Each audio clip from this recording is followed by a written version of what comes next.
इसलिए जीवन में ऐसी कितनी ऐसी इच्छाएं हैं, बस हम जानना चाहते हैं, अनुभव करना चाहते हैं, क्या सच में वो महत्वपूर्ण है?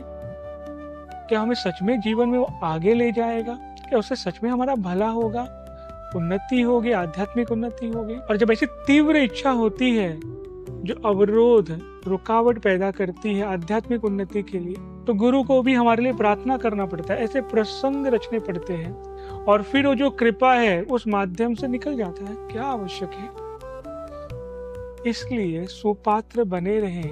गुरु की बात अगर समझ नहीं आ रही है तो पूछ ले, क्लैरिटी ले ले, लेकिन अग्रसर हो जाए अपने जीवन में, और ऐसी नदियों को ध्यान नहीं देते हुए जो उन्होंने कहा है उस पर अग्रसर हो जाए, ताकि वो जो कृपा और जो सानिध्य मिले ईश्वर का, वो प्रेम के लिए मिले।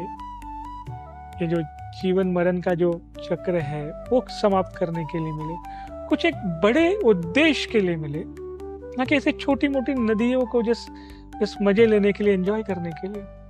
तो इसलिए अपने जीवन की इस धारा को देखें, क्या अभी भी ऐसे कई इच्छाएं जिसका सच में कोई अर्थ है या नहीं है, ये बैठकर देखें कि मेरे जीवन में मैंने क्या क्या इच्छा रखी है, और इच्छा पूर्ति के लिए फिर उस सहायता तो मिलेगी, लेकिन उस कृपा का उपयोग केवल उसके लिए, उस ग्रेस का उपयोग केवल उसके लिए कितना सार्थक होगा, ये हमें सोचना चाहिए, जानना चाहिए, निर्णय लेना चाहिए।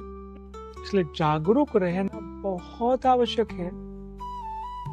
अपने मन में उठने वाले प्रश्न, अपने मन में उठने वाली इच्छाएं, बैठे तुरंत देखें कि ये इच्छा मुझे कहाँ तक ले जाएगी। अगर ये इच्छा की पूर्ति होगी तो मुझे क्या प्राप्त होगा। और ऐसे कई जीवन हैं जो इसी तरह की ऐसी इच्छाओं में अपने जीवन को व्यर्थ कर देते हैं। इसलिए रास्ता सीधा रखें, सरल रखें, सुगम रखें, और तभी संभव है जब उनकी बातों को हम निसंदेह, अगर संदेह है भी तो पूछ ले, कह दे कि मुझे संदेह हो रहा है, मुझे क्लैरिटी नहीं है, मुझे स्पष्टता नहीं है,